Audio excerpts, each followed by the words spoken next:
ഇന്ന് സംഭവിച്ച വാർത്തകൾ വിശദമായി പരിശോധിക്കാം. ടി.പി. ചന്ദ്രശേഖരൻ കൊലക്കേസിലെ പ്രതികൾക്ക് വധശിക്ഷയില്ല. തടവ് ശിക്ഷ ഹൈക്കോടതി ഉയർത്തി. 1 മുതൽ 5 വരെയുള്ള പ്രതികളുടെയും 7-ാം പ്രതിയുടെയും ജീവപര്യന്തം ശിക്ഷ ഇരട്ട ജീവപര്യന്തമാക്കി. 6-ാം പ്രതി ജീവപര്യന്തവും 6 മാസം അധിക തടവും അനുഭവിക്കണം. വിചാരണ കോടതി വെറുതെ വിട്ടെങ്കിലും ഹൈക്കോടതി കുറ്റക്കാരെന്ന് കണ്ടെത്തിയ കെ കൃഷ്ണനും ജ്യോതി ബാബുവിനും ജീവപര്യന്തം ശിക്ഷ വിധിച്ചു. 20 വർഷം കഴിയാതെ പ്രതികൾക്ക് ശിക്ഷാ ഇളവോ പരോളോ അനുവദിക്കരുതെന്ന് ഹൈക്കോടതി കർശനമായി നിർദ്ദേശിച്ചു. ടി.പി. ചന്ദ്രശേഖരന്റെ ഭാര്യ കെ രമയ്ക്ക് 7.5 ലക്ഷം രൂപയും മകൻ അഭിനന്ദന് 5 ലക്ഷം രൂപയും നഷ്ടപരിഹാരം നൽകാനും കോടതി വിധിച്ചു. വിനീത വിജിയും സജോ ദേവസ്യയും വിശദാംശങ്ങളുമായി. ആദ്യം വിനീത വിജിയിലേക്ക്. വിനീത, നേരത്തെ കോടതി നടത്തിയ ചില പരാമർശങ്ങളൊക്കെ നമുക്കറിയാം. ഇന്ന് രാവിലെയും കോടതി ഒരു കാരണവശാലും അംഗീകരിക്കാൻ കഴിയുന്നതല്ല ഇത്തരം കൊലപാതകം, രാഷ്ട്രീയ കൊലപാതകം എന്നത് സാധാരണയാണ് എന്നൊരു തോന്നൽ ജനങ്ങൾക്കുണ്ട്. പക്ഷേ അതിന് അറുതി വരുത്തേണ്ട സമയം കഴിഞ്ഞിരിക്കുന്നു എന്നതടക്കം എങ്ങനെയാണ് ടി.പി. കൊലക്കേസ് ജനാധിപത്യത്തിനെതിരാകുന്നത്? അഭിപ്രായ സ്വാതന്ത്ര്യം പറഞ്ഞതിന് ഒരാളെ കൊലപ്പെടുത്തുന്നതിന് എത്തരത്തിലേക്കാണ് പ്രാകൃതമെന്ന് കോടതി വിശേഷിപ്പിച്ചത് എന്നതൊക്കെ നമ്മൾ രാവിലെ വാദമുഖത്തിനിടെ കണ്ടതാണ്. ഇപ്പോൾ ഹർജിയിലെ ആവശ്യം പോലെ തന്നെ ശിക്ഷ ഉയർത്തിയിട്ടുണ്ട്. എന്താണ് വിവരങ്ങൾ? തീർച്ചയായും അങ്ങനെ തന്നെയാണ് അനുജ. വധശിക്ഷ നൽകിയില്ല എങ്കിൽ പോലും കടുത്ത ശിക്ഷ തന്നെയാണ് ഈ കേസിലെ പ്രതികൾക്ക് നൽകിയിരിക്കുന്നത്. 12 പ്രതികളാണുള്ളത്. ഇതിൽ 1 മുതൽ 5 വരെയുള്ള പ്രതികൾക്കും ഒപ്പം തന്നെ 7-ാം പ്രതിക്കും അവരുടെ ശിക്ഷാ കാലാവധി 20 വർഷമായി ഉയർത്തിയിട്ടുണ്ട്.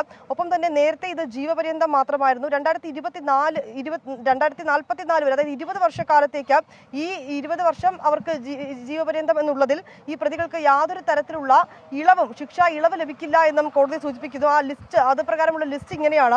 ഈ 1-ാം പ്രതി MC അനൂപ്, 2-ാം പ്രതി കിർമാണി മനോജ്, കൊടി സുനി, TK രജീഷ, KK മുഹമ്മദ് ഷാഫി, ഒപ്പം തന്നെ K ഷിനോജ്, KC രാമചന്ദ്രൻ എന്നിവർക്കാണ് ഇവരുടെ ശിക്ഷാ കാലാവധിയാണ് 20 വർഷമായി ഉയർത്തിയിരിക്കുന്നത്. ഇതിൽ 6-ാം പ്രതി സിജിത്തിന് അതിന്റെ ജീവപര്യന്തം അത് 20 വർഷമായി ഉയർത്തിയിട്ടില്ല. കാരണം ഈ ഗൂഢാലോചനയിൽ പങ്കുണ്ട് എന്ന് പറയുമ്പോഴും അത് തെളിയിക്കാൻ കഴിയാത്തൊരു സാഹചര്യമാണെന്നാണ് നിലവിൽ മനസ്സിലാക്കാൻ കഴിയുന്നത്.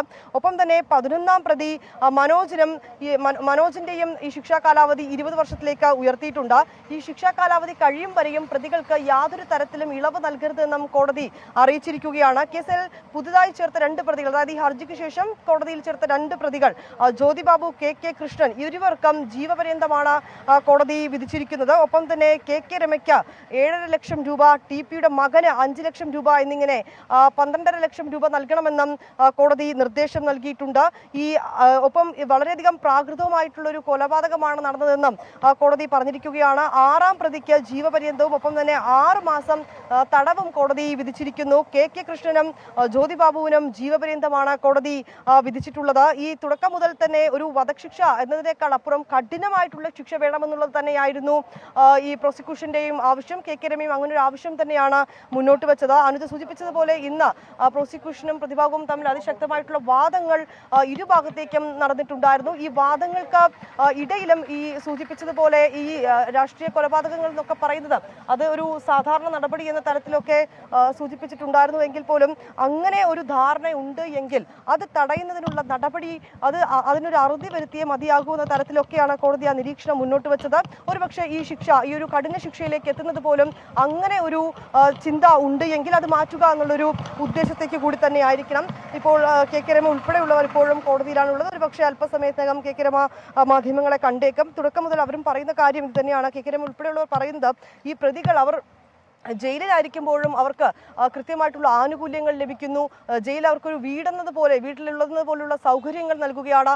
ഈ പ്രതികൾ ഇങ്ങനെ ജയിലിൽ കഴിയുമ്പോഴും അവർക്ക് മറ്റു കേസുകളിൽ ക്രിമിനൽ പശ്ചാത്തലമുള്ളവരാണ്, അവർ മറ്റു കേസുകളിൽ പ്രതിയാണെന്ന് ഉൾപ്പെടെയുള്ള കാര്യങ്ങളൊക്കെ ഇന്ന് കോടതിയിൽ തെളിയിക്കാനും അത് പറയാനും പ്രതിഭാഗത്തിന് പ്രോസിക്യൂഷന് സാധിച്ചിട്ടുണ്ട് എന്നുള്ളത് തന്നെയാണ്. ഇതൊക്കെ കൂടി കണക്കിലെടുത്തുകൊണ്ട് തന്നെയാണ് ഇപ്പോൾ ഈ കഠിന ശിക്ഷ എന്ന തരത്തിലേക്ക് കോടതി കാര്യങ്ങൾ എത്തിച്ചിരിക്കുന്നത്.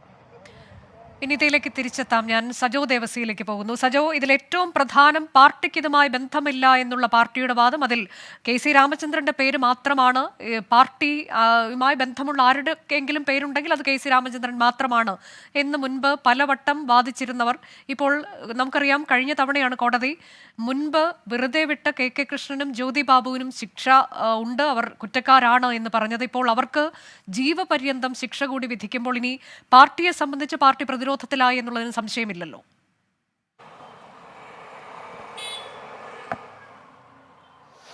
അനുജ, നിയമപരമായി, ധാർമ്മികമായി, രാഷ്ട്രീയമായി ഏറെ പ്രാധാന്യവും സന്ദേശവും പകരുന്ന വിധിയാണ് കോടതിയുടേതെന്ന കാര്യത്തിൽ യാതൊരു തർക്കവുമില്ല.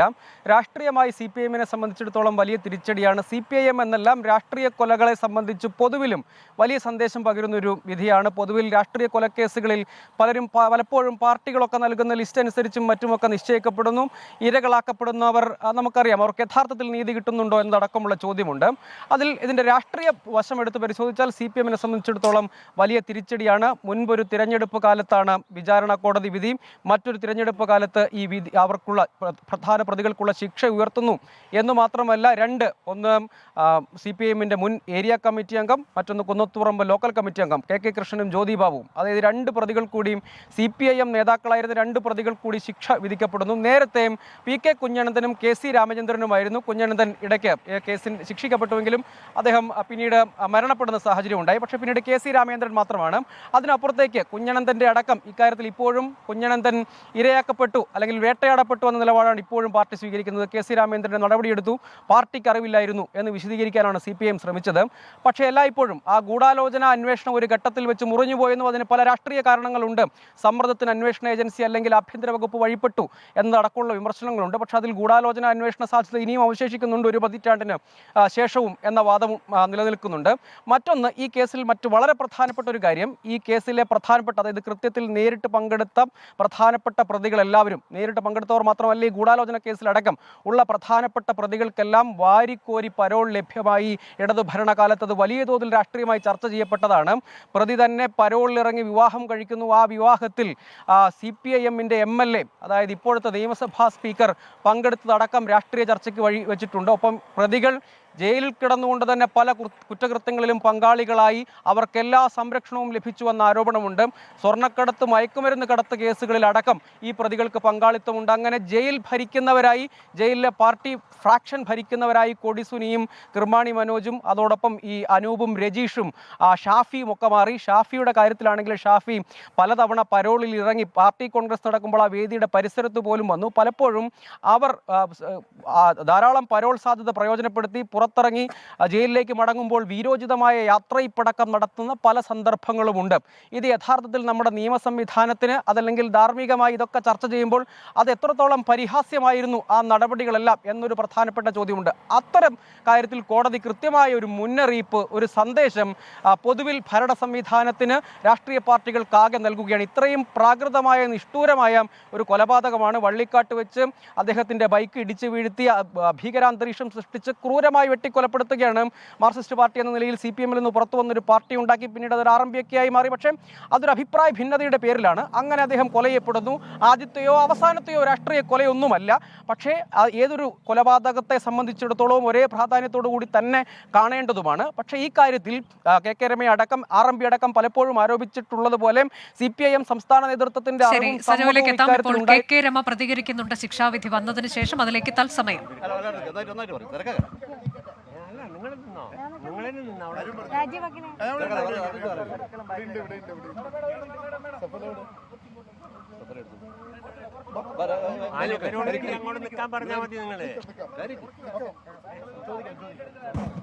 ഈ 12 വർഷത്തെ ഒരു പോരാട്ടത്തെ എങ്ങനെയാണ് കാണുന്നത്? ഹൈക്കോടതി വിധി സ്വാഭാവികമായും ചാരിതാർത്ഥ്യജനകമാണോ?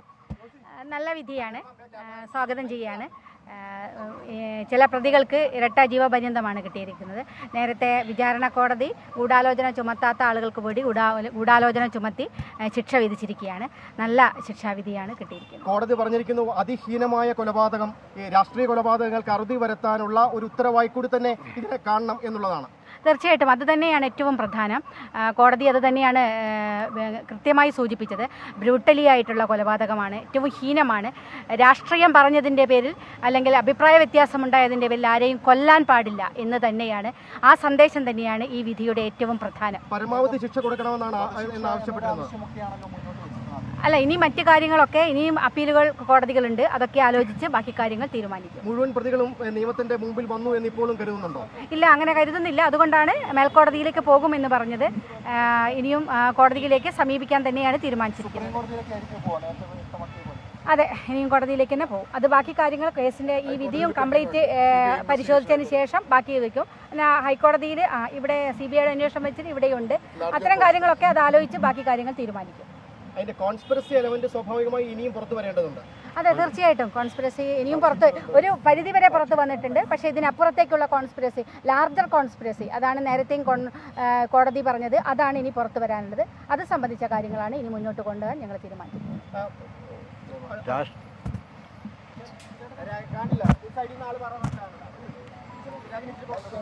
വിധിയെ സ്വാഗതം ചെയ്യുകയാണ്. മറ്റു കാര്യങ്ങൾ വിധി പകർപ്പ് വന്നതിന് ശേഷം എന്തായാലും അപ്പീൽ പോകും. ഒറ്റ കാര്യമുള്ളൂ ഈ അവസരത്തിൽ പറയാനുള്ളത്, കേരളത്തിലെ രാഷ്ട്രീയ കൊലപാതകങ്ങളുടെ അടിവേരറക്കുന്ന വിധിയാണ് ഇരട്ട ജീവപര്യന്തമാണ് പ്രതികൾ കൊടുത്തിട്ടുള്ളത്. പ്രതികളെ സംരക്ഷിക്കാൻ വേണ്ടി CPIMൻ്റെ ഉന്നത നേതൃത്വം വളരെ സജീവമായിരുന്നു, വിചാരണ കോടതി മുതൽ ഹൈക്കോടതി വരെ. അവരുടെ എല്ലാവിധത്തിലുള്ള തടസ്സങ്ങളെയും അതിജീവിച്ചുകൊണ്ട് ഇനിയെങ്കിലും ചന്ദ്രശേഖരനെ പോലെയുള്ള ഒരു മനുഷ്യൻ്റെ രാഷ്ട്രീയ അഭിപ്രായം പറഞ്ഞതിൻ്റെ പേരിൽ കേരളത്തിൽ നേതൃത്വം കൂടാതെ നടത്തി തട്ടിയെടുക്കാൻ വേണ്ടി പാടില്ല എന്നതാണ് ഈ വിധിയുടെ ഏറ്റവും പ്രധാനപ്പെട്ട കാര്യം. ആ പോരാട്ടം ഭാവി കേരളത്തിലെ രാഷ്ട്രീയ കേരളത്തിന് വേണ്ടിയുള്ള ഒരു വിധിയാണ് ഇന്ന് ഹൈക്കോടതിയിൽ ഉണ്ടായിട്ടുള്ളത്. ഈ കേസുമായി ബന്ധപ്പെട്ടുകൊണ്ട് ഇനിയും കർഷന് പിന്നിൽ പ്രവർത്തിച്ച ആളുകളുണ്ട്. അവർ പുറത്തു വരേണ്ടതുണ്ട്.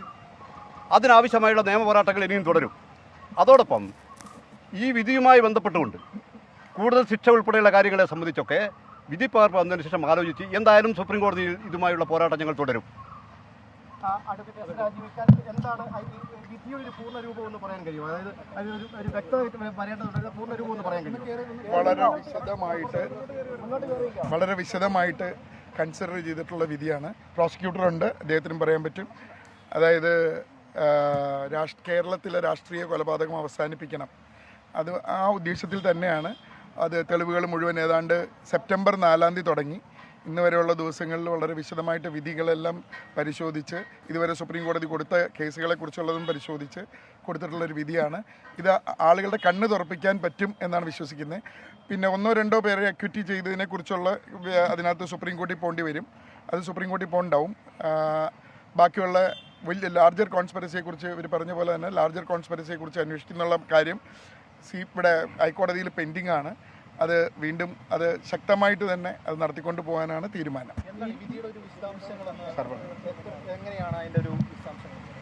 ഈ കേസിൽ കീഴ്ക്കോടതി വിധിയേക്കാൾ കീഴ്ക്കോടതി നൽകിയിട്ടുള്ള ശിക്ഷയേക്കാൾ വലിയ ശിക്ഷ ഇവിടെ നൽകിയിട്ടുണ്ടെന്നുള്ളതാണ് ഇതിൻ്റെ പ്രത്യേകത. ഒന്ന്, നേരത്തെ ശിക്ഷിക്കപ്പെട്ടിരുന്ന 1 മുതൽ 8 വരെയും 11-ാം പ്രതിക്കും 13-ാം പ്രതി ഇപ്പോൾ ജീവനോടെ ഇല്ല. അങ്ങനെ ഇവർക്കെല്ലാം തന്നെ ഒരു ജീവപര്യന്തം ശിക്ഷ മാത്രമാണ് കൊടുത്തിരുന്നത്. ഇവിടെ 1 മുതൽ 7 കൂടിയിട്ടുള്ള പ്രതികൾക്ക്, അതിൽ 6-ാം പ്രതി ഒഴികെ 1 മുതൽ 5 വരെയും 7 പ്രതികൾക്ക്, 6-ാം പ്രതിയില്ല, അത്രയും പ്രതികൾക്ക് ഗൂഢാലോചനയ്ക്കുള്ള ശിക്ഷ കൂടി ഈ കോടതി കൊടുത്തിരിക്കുന്നു. കാരണം ഗൂഢാലോചന കുറ്റം അവർ ചെയ്തു എന്ന് കീഴ്ക്കോടതി കണ്ടെത്തിയിരുന്നില്ല. അപ്പോൾ 2 ജീവപര്യന്തം ശിക്ഷയാണ് ഇവർക്കെല്ലാം കൂടി കൊടുത്തിട്ടുള്ളത്. അതായത് ഇപ്പോൾ വീണ്ടും ഒരു ജീവപര്യന്തം കൂടി അവർ കിട്ടിയ കീഴ്ക്കോടതിയിൽ കൊലപാതകത്തിനുള്ള 302 IPC പ്രകാരമുള്ള ശിക്ഷ മാത്രമേ കൊടുത്തിരുന്നുള്ളൂ. ഈ കോടതി 120B പ്രകാരം കൂടി അവർ കുറ്റം ചെയ്തിട്ടുണ്ടെന്ന് തെളിഞ്ഞതായി കോടതി മനസ്സിലാക്കുകയും അവരെ ശിക്ഷിക്കുകയും ചെയ്തു. അപ്പോൾ 2-നും ജീവപര്യന്തം കൊടുത്തിട്ടുണ്ട്. അങ്ങനെ ഈ ജീവപര്യന്തം എന്ന് പറയുന്നതിനൊരു വിശേഷണവും കൂടി കൊടുത്തിട്ടുണ്ട്.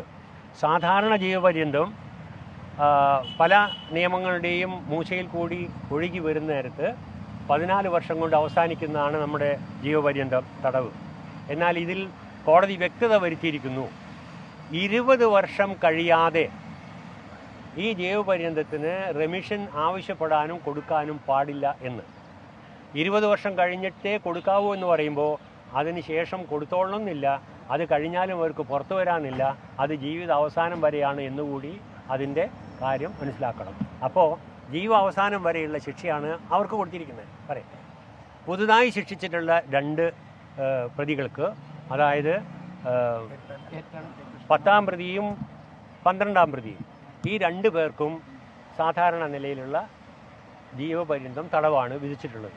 അതേപോലെ തന്നെ താഴെ കോടതി 18-ാം പ്രതിയായിരുന്ന ഒരു റഫീഖിന് ജീവപര്യന്തം തടവ് ശിക്ഷ നൽകിയിരുന്നു. ഈ 3 പേർക്കുമുള്ള ജീവപര്യന്തം തടവ് സാധാരണ നിലയിൽ വിശേഷണങ്ങളില്ലാത്ത ഒരു ജീവപര്യന്തം തടവാണ്. അതിന് സർക്കാരിന് റെമിഷനാവാം, മറ്റെല്ലാ ആനുകൂല്യങ്ങൾക്കും അവകാശമുണ്ട്. അതിൻ്റെ മേലെ ഒരു ഫെറ്റേഴ്സും കോടതി വെച്ചിട്ടില്ല. അതായത് 1 മുതൽ 5 വരെ 7, 8 അല്ലേ? അങ്ങനെ ആകെ 7 പ്രതികൾക്കാണ്. അല്ല, ആ 7 പ്രതികൾക്കാണ് കൂടുതലായി 120(b)യിലുള്ള ശിക്ഷ കൊടുത്തിട്ടുള്ളത്. 1 to 8-ഉം 11-നും ജീവപര്യന്തം ശിക്ഷയുണ്ട്. അത് ജീവാവസാനം വരെയുള്ളതാണ്. 20 വർഷം കഴിഞ്ഞിട്ട് മാത്രമേ അവർക്ക് റെമിഷന് അവകാശമുള്ളൂ. അത്രയും വ്യക്തമാക്കി കോടതി പറഞ്ഞിരിക്കുന്നു.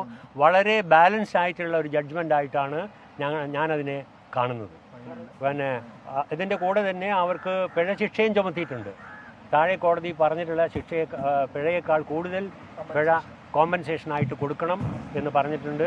ഇത് വിക്ടിമായ രമയ്ക്കും രമയുടെ മകനും ഒക്കെ തന്നെ 10 ലക്ഷം രൂപയും 5 ലക്ഷം രൂപയും വീതം 7.5 കൊടുക്കാൻ പറഞ്ഞത് 7-യും 5-ഉം ലക്ഷം രൂപ വീതം കൊടുക്കാൻ വേണ്ടിയിട്ടുള്ള ഒരു വർദ്ധിപ്പിച്ചിട്ടുള്ള നഷ്ടപരിഹാരമായി കൊടുക്കാൻ വേണ്ടി ഉത്തരവിൽ ഉണ്ട്. ടോട്ടൽ 12.5 ലക്ഷം എന്നാണോ? അത് എത്രയുള്ള പണത്തിനല്ല നമുക്ക് ഇവിടെ കോമ്പൻസേഷന് വേണ്ടിയിട്ടല്ലല്ലോ നമ്മൾ കേസ് നടത്തിയതും. അതിൽ വലിയ വിധമുണ്ട്. പിന്നെ 13-ാം പ്രതി കുഞ്ഞനന്ദൻ മരിച്ചുപോയി, തടവ് ശിക്ഷ അനുഭവിച്ചുകൊണ്ടിരിക്കെ അതിൽ കക്ഷി ചേർന്നിട്ട് ഈ അപ്പീൽ തുടർന്ന് നടത്താൻ വേണ്ടി അദ്ദേഹത്തിൻ്റെ ഭാര്യ ഹർജി കൊടുത്ത് കക്ഷി ചേർന്നിട്ടുണ്ട്.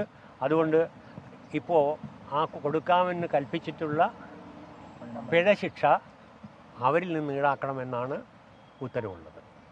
ഒരു കാര്യം കൂടി ഉള്ളത്, രാഷ്ട്രീയ കൊലപാതകമാണ് എന്നത് ഹൈക്കോടതി ഉറപ്പിച്ച് പറഞ്ഞിരിക്കുകയാണ്. CPM ഇതുവരെ പറഞ്ഞത് ഇതിൽ ഞങ്ങൾക്ക് പങ്കില്ല എന്ന വാദഗതി പാടെ പൊളിയുകയാണ്. പൂർണ്ണമായിട്ടും CPIM ആലോചിച്ച് നടപ്പിലാക്കിയ ഒരു കൊലപാതകമാണ് ഇത് എന്ന് വളരെ കൃത്യമായി ഹൈക്കോടതി വിധിയിലൂടെ മുന്നോട്ട് വെച്ചിരിക്കുകയാണ്. അതുകൊണ്ട് ഒരു കാര്യം ചെയ്യേണ്ടത്, CPM ഇനിയെങ്കിലും ഈ ഏർപ്പാട്, രാഷ്ട്രീയ എതിരാളികളെ കൊന്നൊടുക്കുക എന്ന് പറയുന്ന ഏർപ്പാട് നിർത്തി കേരളീയ ജനതയോട് മാപ്പ് പറയാൻ തയ്യാറാകണം എന്ന ഒരു അപേക്ഷ അവരുടെ നേതൃത്വത്തോട് പറയുകയാണ്.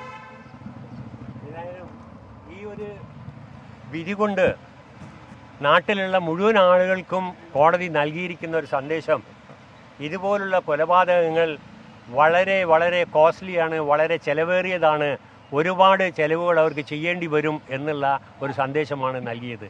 എളുപ്പത്തിൽ മറ്റൊരു കൊലപാതകം നടക്കുന്ന മാതിരി അങ്ങ് രക്ഷപ്പെട്ടു പോകാൻ കഴിയില്ല എന്ന സന്ദേശം ഈ രാഷ്ട്രീയ കൊലപാതകങ്ങൾക്ക് അറുതി വരുത്തണമെന്ന് ഒരുപക്ഷെ കോടതി ഉള്ളിൽ കരുതിയിട്ടുണ്ട്. അതിൻ്റെ സൂചനകളാണ് ഈ വിധിയിലുടനീളം നിഴലിച്ച് കാണുന്നതും. Thank you. എല്ലാവർക്കും നന്ദി കൂടി പറയുകയാണ് ഈ അവസരത്തിൽ. ഞങ്ങളുടെ കൂടെ ഈ നിയമ പോരാട്ടത്തിൽ ഞങ്ങളോടൊപ്പം നിന്ന ഞങ്ങളുടെ special prosecutor advocate Kumarankutty, advocate S Rajeev, advocate Safal, advocate Rajeev വക്കീലിൻ്റെ ഓഫീസിലുള്ള വലിയൊരു ടീം, അതുപോലെ തന്നെ ഈ വിചാരണയുമായി ബന്ധപ്പെട്ട് മുന്നോട്ട് പോയ പോലീസ് ഉദ്യോഗസ്ഥന്മാർ, ഇതിൻ്റെ കൂടെ നിന്ന് എല്ലാവർക്കും, പത്രമാധ്യമ പ്രവർത്തകർക്ക്, ഞങ്ങളുടെ കൂടെ നിന്ന് എല്ലാവർക്കും ഈ അവസരത്തിൽ, പൊതുസമൂഹത്തിന് എല്ലാവർക്കും ഈ അവസരത്തിൽ നന്ദി പറയുകയാണ്. ഈ നിയമ പോരാട്ടത്തിൽ ഞങ്ങളോടൊപ്പം ഞങ്ങളുടെ കൂടെ ഉണ്ടായിരുന്ന എല്ലാ മനുഷ്യർക്കും, എല്ലാ നല്ലവർക്കും നന്ദി പറയുന്നു. TP കേസ് പ്രതികൾക്ക് ഇന്ന് ഹൈക്കോടതി ഡിവിഷൻ ബെഞ്ച് നൽകിയ ശിക്ഷാവിധി അത് സ്വാഗതം ചെയ്തിരിക്കുകയാണ് KK രമ. എന്നാൽ ഇതിന്റെ ഗൂഢാലോചനയിലേക്ക്, കുറെ കൂടി ആഴത്തിൽ നടന്ന ഗൂഢാലോചനയിലേക്ക് ഇനി പോകേണ്ടതുണ്ട്. അതിനായി മേൽക്കോടതിയെ സമീപിക്കുമെന്ന് KK രമ ആവർത്തിക്കുന്നു. ഇത് CPIM ആലോചിച്ച് നടപ്പാക്കിയ കുറ്റകൃത്യമാണ്, കൊലപാതകമാണ് എന്നാണ് ഇന്ന് കോടതി പറഞ്ഞു വെച്ചിരിക്കുന്നത് എന്നതാണ് RMP വ്യക്തമാക്കുന്നത്. ഒപ്പം രാഷ്ട്രീയ കൊലപാതകത്തിനെതിരായ സന്ദേശമാണ് ഹൈക്കോടതി വിധി എന്നാണ് പബ്ലിക് പ്രോസിക്യൂട്ടർ കുമാരൻകുട്ടി വ്യക്തമാക്കിയത്. തിരികെ ഇന്ന് സംഭവിച്ചതിലേക്ക് ഏറ്റവും പ്രധാനപ്പെട്ട ഒരു സംഭവ വികാസമാണ് ഇപ്പോൾ നമ്മൾ പരിശോധിക്കുന്നത്. TP ചന്ദ്രശേഖരൻ കൊലക്കേസിലെ പ്രതികൾക്ക് വധശിക്ഷയില്ല, പകരം തടവ് ശിക്ഷ ഹൈക്കോടതി ഉയർത്തിയിരിക്കുന്നു. 1 മുതൽ 5 വരെയുള്ള പ്രതികളുടെയും 7-ാം പ്രതിയുടെയും ജീവപര്യന്തം ഇരട്ട ജീവപര്യന്തമാക്കി. 6-ാം പ്രതിക്ക് ജീവപര്യന്തവും 6 മാസം അധിക തടവും ഒപ്പം പിഴത്തുകയും കോടതി വർദ്ധിപ്പിച്ചിട്ടുണ്ട്. കെ കൃഷ്ണനും ജ്യോതി ബാബുവിനും ജീവപര്യന്തം ശിക്ഷ കൂടി കോടതി വിധിച്ചിട്ടുണ്ട്. 20 വർഷം കഴിയാതെ പ്രതികൾക്ക് ശിക്ഷാ ഇളവോ പരോളോ അനുവദിക്കരുത്. അതായത് ഇരട്ട ജീവപര്യന്തം കിട്ടിയ പ്രതികൾക്ക് 20 വർഷം കഴിയാതെ ഒരു തരത്തിലുള്ള ഇളവും പാടില്ല എന്നതുകൂടി ഹൈക്കോടതി കർക്കശമായി നിർദ്ദേശിച്ചിട്ടുണ്ട് എന്നുള്ളതാണ് വളരെ പ്രധാനപ്പെട്ട. ഞങ്ങളുടെ പ്രതിനിധികൾ തുടരുന്നുണ്ട്.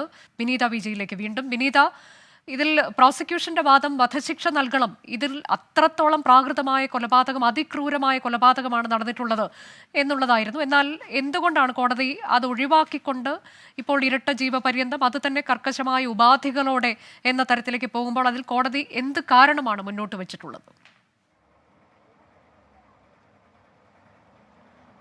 അനുജ, ഈ പ്രതികൾക്ക് പരമാവധി ശിക്ഷ ഉറപ്പാക്കണമെന്നുള്ളതായിരുന്നു പ്രോസിക്യൂഷന്റെ ആവശ്യം. ഈ കേസിന്റെ വാദത്തിനിടയിൽ പോകുമ്പോൾ കെ രമയും പ്രതികരിച്ചത് അങ്ങനെ തന്നെയാണ്.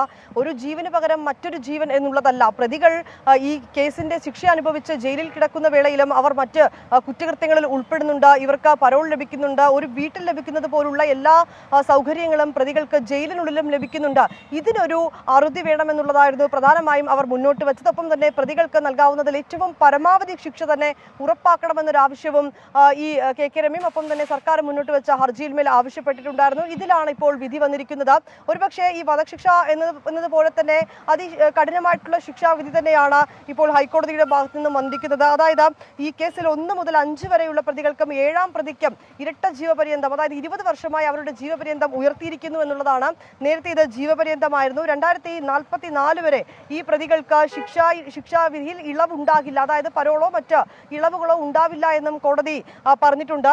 പ്രതികൾ ഇങ്ങനെയാണ്: MC അനൂപ് കേസിലെ 1-ാം പ്രതിയാണ്. 2-ാം പ്രതി കൃമാണി മനോജ്, 3-ാം പ്രതി കൊടിസുനി, 4-ാം പ്രതി TK രജീഷ്, 5-ാം പ്രതി KK മുഹമ്മദ് ഷാഫി, 6-ാം പ്രതി സജിത്താണ്. സജിത്തിന് ഗൂഢാലോചനയിൽ പങ്കുള്ളതായി തെളിഞ്ഞിട്ടില്ല. അതുകൊണ്ട് ഈ ഒരു ഇരട്ട ജീവപര്യന്തത്തിലേക്ക് എത്തിയിട്ടില്ല. ഈ ജീവപര്യന്തമാണ് പറഞ്ഞിട്ടുള്ളത്. ഒപ്പം തന്നെ 8-ാം പ്രതി KC രാമചന്ദ്രൻ, 11-ാം പ്രതി മനോജൻ എന്നിങ്ങനെയുള്ള പ്രതികൾക്കാണ് ഇരട്ട ജീവപര്യന്തം എന്ന തരത്തിലേക്ക് 20 വർഷത്തിലേക്ക് അവരുടെ ശിക്ഷാവിധി ഉയർത്തിയിരിക്കുന്നത്. ഒപ്പം തന്നെ പുതുതായി ചേർത്ത 2 പ്രതികൾ ജ്യോതി ബാബുവും കെ കൃഷ്ണൻ, ഇരുവർക്കും ജീവപര്യന്തവും കോടതി വിധിച്ചിരിക്കുകയാണ്. ഒപ്പം ഇവർക്ക് ഉള്ള പിഴത്തുകയും ഉയർത്തിയിട്ടുണ്ട്. കെ രമയ്ക്ക് 7.5 ലക്ഷം രൂപ പ്രതികൾ നൽകേണ്ടതായിട്ടുണ്ട്. ഒപ്പം തന്നെ TPയുടെ മകന് 5 ലക്ഷം രൂപ നൽകണം. അതായത് 12.5 ലക്ഷം രൂപയാണ് പ്രതികൾ ഇവർക്ക് നൽകേണ്ടതെന്നും പറയുന്നുണ്ട്. ഒപ്പം തന്നെ അപരിഷ്കൃതവും പ്രാകൃതവുമായിട്ടുള്ള കൊലയാണ് നടന്നതെന്ന് കോടതി ചൂണ്ടിക്കാണിക്കുന്നു. ഒപ്പം തന്നെ ഈ കേസിന്റെ വാദത്തിനിടയിൽ ഇങ്ങനെ ഈ രാഷ്ട്രീയ കൊലപാതകങ്ങൾ നടക്കുക അതൊരു സാധാരണ കാര്യമാണ് എന്ന ഒരു ചിന്ത സമൂഹത്തിനിടയിൽ ഉണ്ട്. അതൊരു സാധാരണ കാര്യമല്ല എന്ന തരത്തിലുള്ള ഒരു വാദമായിരുന്നു പ്രതിഭാഗം മുന്നോട്ട് വെച്ചത്. പക്ഷേ അപ്പോൾ കോടതി അതിനൊരു താക്കീത് രീതിയിൽ പറഞ്ഞ കാര്യം, അങ്ങനെ അതൊരു സാധാരണ രീതിയിലുള്ള കൊലപാതകമാണ്, അല്ലെങ്കിൽ അത്തരം രാഷ്ട്രീയ കൊലപാതകങ്ങൾ സാധാരണമാണെന്നൊരു ചിന്ത ഉണ്ട് എങ്കിൽ പ്രതികൾക്ക് കടുത്ത ശിക്ഷ നൽകിക്കൊണ്ട് അതിനൊരു അറുതി വരുത്തണമെന്നും കോടതി പറഞ്ഞിട്ടുണ്ട്. ഇപ്പോൾ ഇത് അങ്ങനെ ഒരു കഠിനമായിട്ടുള്ള ശിക്ഷയിലേക്ക് തന്നെയാണ് ആ വിധി എത്തിയിരിക്കുന്നത്. ഇപ്പോൾ അല്പസമയത്തിന് മുൻപ് ഈ കേസിന്റെ പ്രോസിക്യൂട്ടറും ഒപ്പം തന്നെ കെ രമ, അവരുടെ അഭിഭാഷകരൊക്കെ തന്നെ മാധ്യമങ്ങളുമായി സംസാരിച്ചിട്ടുണ്ടായിരുന്നു. നല്ല വിധിയാണ്, വിധിയെ സ്വാഗതം ചെയ്യുന്നു എന്നാണ് കെ രമയുടെ പ്രതികരണം ഇക്കാര്യത്തിൽ ഉണ്ടായിരുന്നത്. വധശിക്ഷ ആവശ്യപ്പെട്ട അപ്പീൽ പോകുന്നത് ഉൾപ്പെടെയുള്ള കാര്യങ്ങൾ ആലോചിക്കുമെന്നും പറയുന്നുണ്ട്. ഇത് അഭിഭാഷകരുമൊക്കെ ആയി കൂടിയാലോചിച്ചതിന് ശേഷമായിരിക്കും ഇക്കാര്യങ്ങളിൽ ഒരു തീരുമാനമുണ്ടാവുക. പക്ഷേ വിനീത, ഇതിൽ പ്രോസിക്യൂഷൻ വധശിക്ഷ വേണം എന്ന് പറയുമ്പോൾ പോലും കെ രമ ഇന്ന് രാവിലെ പ്രതികരിച്ചത് ഒരു ജീവൻ എടുത്തുകൊണ്ടുള്ള ശിക്ഷ താൻ ആഗ്രഹിക്കുന്നില്ല എന്നല്ലേ? അപ്പോൾ വ്യക്തിപരമായി അങ്ങനെയൊന്നും ആഗ്രഹിക്കുന്നില്ല കെ രമ എന്നല്ലേ മനസ്സിലാക്കേണ്ടത്? തീർച്ചയായും അങ്ങനെ തന്നെയാണ് അനുജ. ഇന്നലെയും വളരെ വൈകാരികമായിട്ടുള്ളൊരു പ്രതികരണം തന്നെയാണ് ഈ കേസുമായി ബന്ധപ്പെട്ട കെ രമയുടെ ഭാഗത്തുനിന്നുണ്ടായത്. കാരണം ഇന്നലെ ഈ കേസിന്മേൽ വാദം കേൾക്കുന്നതിനായാണ് ഈ 11 പ്രതികളെയും കോടതിയിൽ ഹാജരാക്കിയിട്ടുണ്ടായിരുന്നു. ഈ വധശിക്ഷ സംബന്ധിച്ച് പ്രതികൾക്ക് എന്തെങ്കിലും പറയേണ്ടതായിട്ടുണ്ടോ എന്ന് കോടതി ചോദിച്ചു. ആ ഘട്ടത്തിൽ ഓരോ പ്രതികളും അവരുടെ കുടുംബാംഗങ്ങൾ, അതായത് വീട്ടിൽ പ്രായമായ അമ്മ മാത്രമേ ഉള്ളൂ, മക്കളും ഭാര്യയുമുണ്ട്, അവർക്ക് മറ്റാരും തുണയില്ല, ഒപ്പം തന്നെ ആരോഗ്യ പ്രശ്നങ്ങൾ ഞങ്ങൾ അനുഭവിക്കുന്നുണ്ട്, ഇക്കാര്യങ്ങളെല്ലാം ചൂണ്ടിക്കാട്ടി ചൂണ്ടിക്കാട്ടിക്കൊണ്ട് ഈ ശിക്ഷാവിധിയിന്മേൽ ഇളവ് വേണമെന്നുൾപ്പെടെയുള്ള കാര്യങ്ങളാണ് പ്രതികൾ മുന്നോട്ട് വെച്ചത്. ആ വാദത്തിന് ശേഷം പുറത്തു വന്ന കെ രമ വളരെ വൈകാരികമായി അവർ പറഞ്ഞത് ടിപിക്കും ഒരു കുടുംബം ഉണ്ടായിരുന്നുവെന്ന് ഓർക്കേണ്ടതല്ലേ എന്നുള്ള കാര്യമാണ് അവർ പ്രതികരിച്ചിരുന്നത്. അവർ ഓരോരുത്തരും അവരുടെ കുടുംബത്തെ പറ്റി പറയുമ്പോൾ ഞാൻ എൻ്റെ കുടുംബത്തെ പറ്റിയാണ് ആലോചിച്ചിരുന്നതെന്നാണ് കെ രമ പറഞ്ഞത്. ടിപിയുടെ അമ്മ ഈ വേദനയിൽ ഹൃദയം പൊട്ടിയാണ് മരിച്ചത്. ഒപ്പം തന്നെ ആ കുടുംബാംഗങ്ങൾ ഇപ്പോഴും വേദനയോടെയാണ് ജീവിക്കുന്നത് ഉൾപ്പെടെയുള്ള കാര്യങ്ങൾ പറഞ്ഞുകൊണ്ട് വൈകാരികമായിട്ടുള്ള ഒരു പ്രതികരണം തന്നെയാണ് കെ രമയുടെ ഭാഗത്ത് നിന്ന് ഇന്നലെയും ഉണ്ടായത്. പക്ഷെ ഇപ്പോൾ ഇതാ പറയുന്നു അവർ വധശിക്ഷ ഉൾപ്പെടെയുള്ള കാര്യങ്ങളെ പറ്റിയുള്ള കാര്യങ്ങൾ ആലോചിക്കും. ഒരുപക്ഷെ അപ്പീൽ നൽകണമെങ്കിൽ അഭിഭാഷകരുമായി ആലോചിച്ച് അക്കാര്യത്തിൽ തുടർ നടപടികൾ സ്വീകരിക്കുമെന്ന് കൂടുതൽ ഗൂഢാലോചന വന്നത് എവിടെ, അതിലേക്ക് കൂടുതൽ പോകേണ്ടതുണ്ട്. അതിന്റെ കൂടി കാര്യങ്ങൾക്കായി മേൽക്കോടതിയെ സമീപിക്കുമെന്ന് കൂടി കെ രമ കൂട്ടിച്ചേർക്കുന്നുണ്ട്. തിരികെ ഇന്ന് സംഭവിച്ചതിലേക്ക് ഇനി മാർക്കറ്റ് വ്യൂ കാണാം. സൂര്യശ്രീ ചേരും. DBFS മാർക്കറ്റ് വ്യൂ സമർപ്പിക്കുന്നത് DBFS wealth management and non banking finance.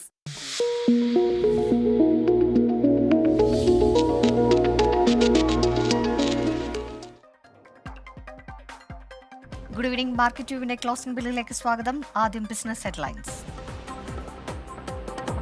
ചാഞ്ചാട്ടത്തിനൊടുവിൽ നേട്ടത്തിൽ വ്യാപാരം അവസാനിപ്പിച്ച ഇന്ത്യൻ ഓഹരി വിപണി. സെൻസെക്സ് 305 പോയിന്റ് നേട്ടത്തിലും നിഫ്റ്റി 22,198 പോയിന്റിലും വ്യാപാരം അവസാനിപ്പിച്ചു. പിന്തുണച്ച് ഓട്ടോ, IT, ഫാർമ ഓഹരികൾ. സമഗ്ര സാമ്പത്തിക പങ്കാളിത്തവുമായി ഇന്ത്യയും ഒമാനും അടുത്ത മാസത്തോടെ വ്യാപാര കരാറിൽ ഒപ്പുവെക്കും. വ്യാപാര ഉടമ്പടി സംബന്ധിച്ച ചർച്ചകൾ അന്തിമഘട്ടത്തിൽ. രാജ്യത്തിന് സാമ്പത്തിക പിന്തുണയുമായി കൽക്കരി മേഖല. കേന്ദ്രത്തിനും സംസ്ഥാനങ്ങൾക്കുമായി പ്രതിവർഷം നൽകുന്നത് 70,000 കോടി രൂപ. റെയിൽവേ ചരക്ക് ഗതാഗതത്തിനായി ഏറ്റവും വലിയ സംഭാവന നൽകുന്നത് കൽക്കരി മേഖലയെന്നും കേന്ദ്ര മന്ത്രാലയം. സ്റ്റാർട്ടപ്പുകളുമായി പ്രതിമാസ മീറ്റിംഗുകൾ നടത്താൻ റെഗുലേറ്റർമാർക്ക് നിർദ്ദേശം നൽകി ധനമന്ത്രി നിർമ്മല സീതാരാമൻ. പ്രോട്ടോകോൾ പാലനവും കാര്യനിർവഹണ ശേഷിയും പരിശോധിക്കണം. KYC പോളിസി പാലിക്കാൻ ഫിൻടെക് കമ്പനികൾക്ക് കർശന നിർദ്ദേശം. രാജ്യത്ത് ടോൾ വരുമാനത്തിൽ വർധന. ഈ സാമ്പത്തിക വർഷം ജനുവരി അവസാനം വരെ ദേശീയപാതകളിലെ ടോൾ പിരിവ് 50,000 കോടി കവിഞ്ഞു. 62,000 കോടി രൂപയുടെ റെക്കോർഡ് ടോൾ പിരിവ് ലക്ഷ്യമിടുന്നതായി ദേശീയപാത അതോറിറ്റി ഉദ്യോഗസ്ഥർ.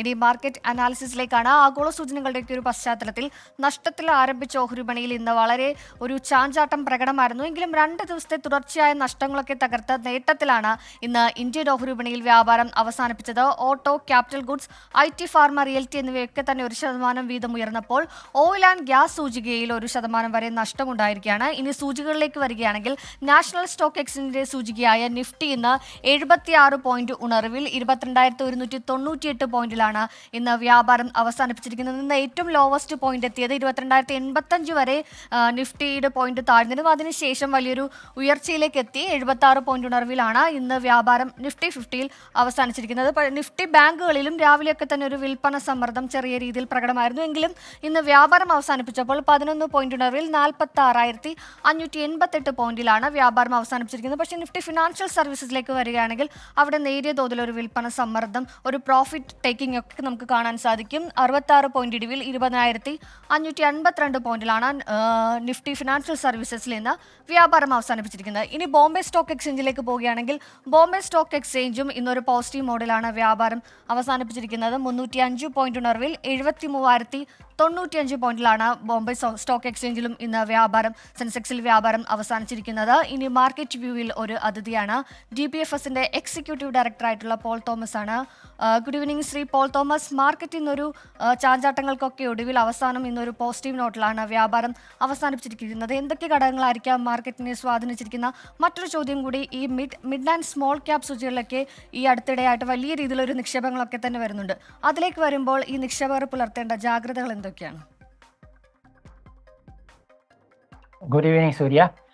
ഇന്ന് മാർക്കറ്റ് ഓപ്പണിംഗ് ടൈമിൽ വന്ന ഒരു ലോ ആണ് 22,085. അതിനുശേഷം മാർക്കറ്റ് 21,100-നും 21,200-നും ഇടയിലാണ് ഒരു 90% സമയം മാർക്കറ്റ് നിന്നത്. ഒരു റേഞ്ച് ബൗണ്ട് മൂവ്മെന്റ് തന്നെയായിരുന്നു ഇന്ന്. എന്നാലും വളരെ പോസിറ്റീവായിട്ടാണ് ഇന്ന് മാർക്കറ്റ് ക്ലോസ് ചെയ്തത്. ഏകദേശം 76 പോയിന്റ് പ്ലസ് ആണ്. അതെനിക്ക് തോന്നുന്നത് ഒരു പോസിറ്റീവ് ആയിട്ടുള്ള ഒരു മൂവ്മെന്റിലേക്ക്, അതായത് കഴിഞ്ഞ ദിവസം ഇന്നലെയൊക്കെ നെഗറ്റീവായിരുന്ന മൈനസിലാണ് ക്ലോസ് ചെയ്തതെങ്കിൽ ഇന്നത് തിരിച്ചെടുത്ത മാതിരിയാണ് മാർക്കറ്റിൽ നിൽക്കുന്നത്. നമ്മൾ കാലത്തും ആ കാര്യം തന്നെയാണ് പറഞ്ഞത്, മാർക്കറ്റ് തിരിച്ചെടുക്കുമെന്നുള്ള രീതിയിലാണ് നമ്മൾ പറഞ്ഞിരുന്നത്. മാർക്കറ്റിലെ മിഡ് ക്യാപ്സിന്റെ സ്മോൾ ക്യാപ്സിന്റെ കാര്യം ചോദിച്ചല്ലോ. മിഡ് ക്യാപ്സിലും സ്മോൾ ക്യാപ്സിലും ഒരുപാട് നല്ല കമ്പനികളുണ്ട്. അതുകൊണ്ട് തന്നെ അത്തരത്തിലുള്ള കമ്പനികളുടെ പെർഫോമൻസ് വെച്ചിട്ട് കഴിഞ്ഞ നാളുകളിൽ ഒക്കെ നല്ല ഒരു മുന്നേറ്റം അതിൽ വന്നിരുന്നു. പക്ഷെ മാർക്കറ്റ് ഒരു കറക്ഷനൊക്കെ വരുമ്പോൾ ഏറ്റവും കൂടുതൽ മാർക്കറ്റ് താഴോട്ട് മൂവ് ചെയ്യുന്നതും പൊതുവെ മിഡ് ക്യാപ്സും സ്മോൾ ക്യാപ്സും ആയിരിക്കും. അതുകൊണ്ടാണ് അതിനകത്ത് കുറച്ച് ശ്രദ്ധിച്ച് ഇൻവെസ്റ്റ് ചെയ്യണം എന്ന് പൊതുവെ നമ്മൾ പറയാറുള്ളത്.